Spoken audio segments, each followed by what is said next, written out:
Boogie House, Chapter 3, read by the author. People have learned not to bring up my mother within earshot of me. When I was in school, the first boy to make the mistake of calling her a lover had to get his nose reset and 4 teeth replaced. Since I lived most all my life in the Junction, I never really had to explain my displeasure about being teased on that subject. Occasionally talk surfaces in conversation, I'm sure. Some think I blocked out what happened back in 1982, and so they give me furtive glances when they think I can't see them. But I know. The way I've lived my life has given plenty of people reason to run me down, but none as interesting as why I ended up getting raised by my great Aunt Bertie. My mother lived, and, without protest on her end, died, under the weight of my father's thumb. He didn't kill her, but my mother would have no doubt lived a fuller and healthier life without him. When she had finally had enough, she stepped out on him, finding someone who made her feel young and vibrant and alive. The fact that he was a black man only seemed to seal her fate. When the baby came, the baby my father knew wasn't his, the doctor made a house call, trundling through the house with my father perched on his ear, demanding him to explain what had taken so fucking long, and Jesus, aren't we paying you for a service, and on and on and on. The good doctor, unaware of my father's interpersonal practices, offered a million apologies before readying the bedroom for delivery. I wasn't allowed inside the bedroom. Then there were screams of rage, and then panic, and then despair. I nodded off at one point and found myself, upon awakening, staring into the eyes of my father, who stood in the doorway to their bedroom.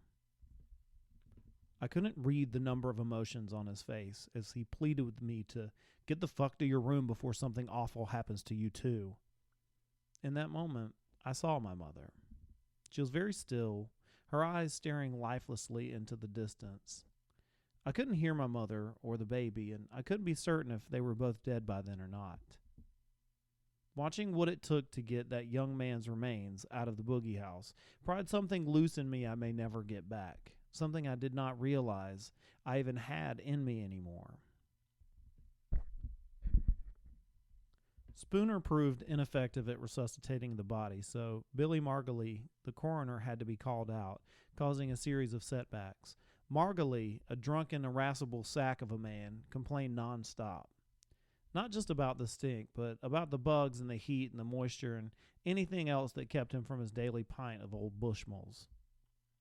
I stood around mostly, and nobody seemed to mind. I kept one eye on the officials and another on the body, wondering if a chorus line of corpses would break out in an impromptu version of the Charleston for me. Nothing happened, though, and once the befuddled locals disappeared, so did I.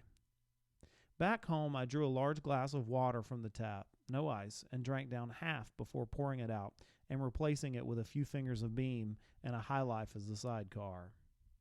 I propped open the front door with a mud-caked boot and watched the uneven downpour of rain from my recliner. Time passed. I finished the bourbon and 3 Millers under the impression that I'd get drunk. All that happened was the hangover returned. I slept until the rain stopped at dusk, at which time my cell phone rang. It was my lawyer, Gerald Clements. I flipped open the phone and said, "Run out of money so soon? You know I'm on a cop's salary." His voice was old school country. "Not anymore, you're not." Ouch. "Ah, hell," he said. "Even Thomas Jefferson died in debt." "As long as you realize how broke I am." He chuckled. His voice was low and refined, but contained a slight drawl, like a verbal birthmark. "I came in fully understanding that. Can't make a silk purse out of a sow's ear." That's an old saying.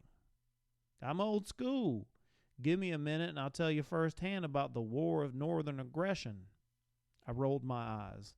"You got something?" On his side of the line, I heard shuffling papers. "Sorry, my old ass is getting disorganized. The wires aren't firing as smoothly as they used to. I'm trying to get all my business settled for the day." "That's all right. You're working hard." The shuffling ceased. "Janita Laveau's made a turnaround in her opinion of you." Now that was something. What's that mean? Means she's made it clear she does not want you prosecuted for ramming her with your car. Damnedest thing I've ever heard of.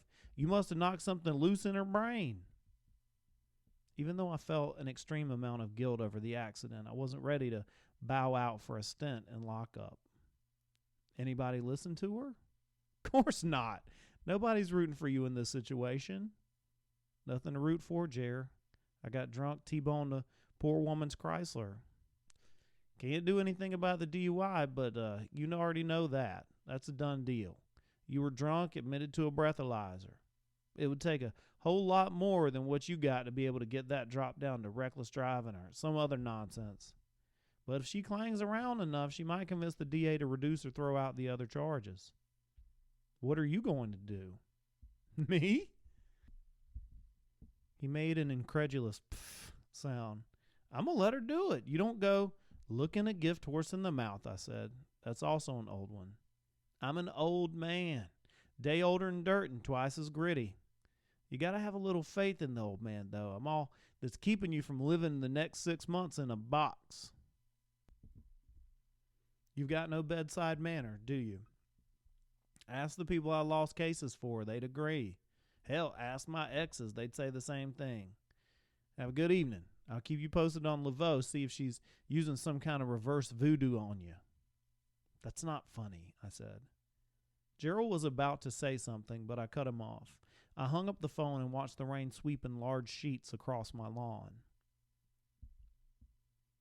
The Boogie House was dark, and in my dreams it seemed to be made of bones or matchsticks, all stacked together and canted to one side to give it the look of a circus funhouse.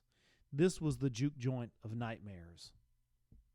There was no moonlight to guide me, and clouds had blocked out the moon. I walked on, stumbling forward into the gaping holes of the building's floor in a strange, determined zombie march. Each time I fell down, I almost lost consciousness, my eyelids trying to shut so I could rest. I persevered. He's not here, I repeated, unsuccessfully trying to convince myself that the dead body was gone. But then I looked to the far end of the bar and saw him. I don't know if you can break out in goose flesh in dreams, but my entire body went cold. My stomach was engorged with ice water. The ragged old piano situated behind him, the dead man stood at the room's center, smiling broadly, one grizzled hand reaching behind his leg and tinkling piano keys. I lurched toward him, fighting to keep my eyes open. Getting closer, I saw that he wasn't smiling at all. His teeth and gums shone through ragged flaps of skin.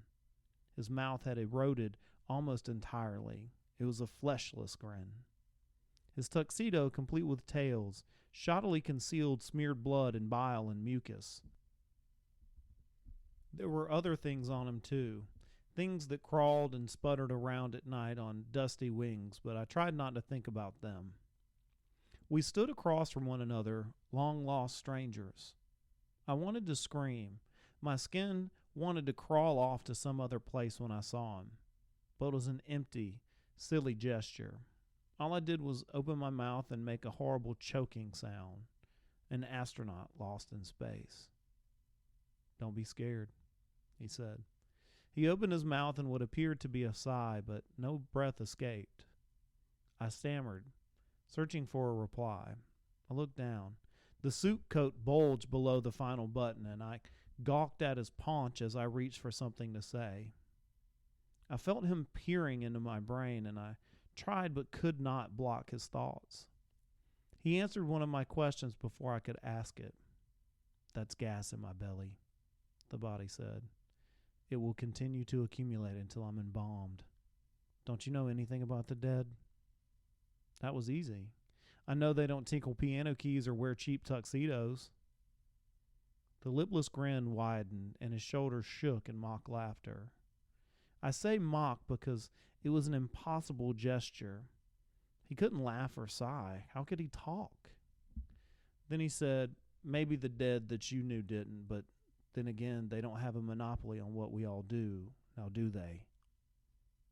I said, I've never thought about it, I guess. Seems like you should. I am here, after all. Now, I'm not so sure about that. You're dead, and I'm dreaming. It's no more complicated than that, I don't think. Flies lit on his face, skirting in and out of grotesque wounds I honestly tried to ignore.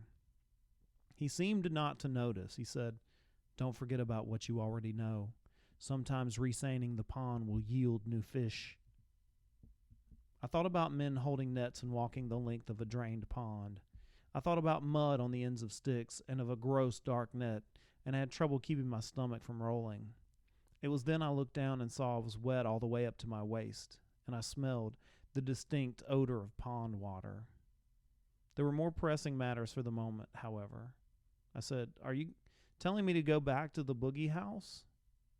I looked around, then continued. I mean, I'm here, but I'm dreaming, right? This isn't the place, is it? The last 2 times I went there, all that came out of it were gunshots and dead bodies. I'm afraid of what I'll discover if I went back. Fear isn't what motivates you, Rolson. The truth does.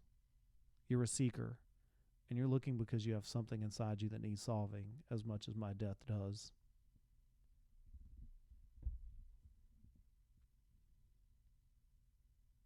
If you want it solved, maybe you should. You're in the all-powerful business now, invading people's dreams and all. "They don't work like that," he said, and the resulting look, somehow, was saddening. He breathed out, and I swore I could smell putrefaction, even though I knew it was my dream. My stomach lurched, and I leaned over to vomit. All that came out was dust and sand. It flowed out of me in a coarse, grimy jet. I closed my eyes to avoid looking, but my mind created the picture of it, and in the picture I saw more than just dead bodies and old memories. Flashes of situations, of things I had not yet seen, but would, jumped in front of me in a continuous stream, pummeling my senses. When I was done, I stood up and saw his face mere inches from my own, his eyeless sockets glaring into me. "Who did this to you?" I asked. I didn't expect an answer, and I didn't get one, but I couldn't walk away without asking it. "That's what I'm going to make you find out," he said. He reached 2 purplish hands out and placed me face up in the hole at our feet as if I were a toy.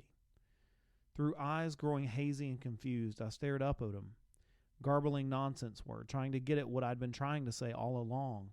What did you want me to do about this? Dirt poured from the cuffs of his jacket, filling the hole, covering me completely, caking my eyes and clogging my mouth with cemetery dirt, and all I could think to do was scream. Try as I might, nothing came out but that choked, ineffectual, woofling sound. My hands wouldn't move, only my eyes would work, and the last thing I saw was him placing a section of floorboard across the hole above me, leaving me in a warm, forbidding darkness. I'd never had a dead man ask me to solve his murder, and I feared what would happen if I didn't.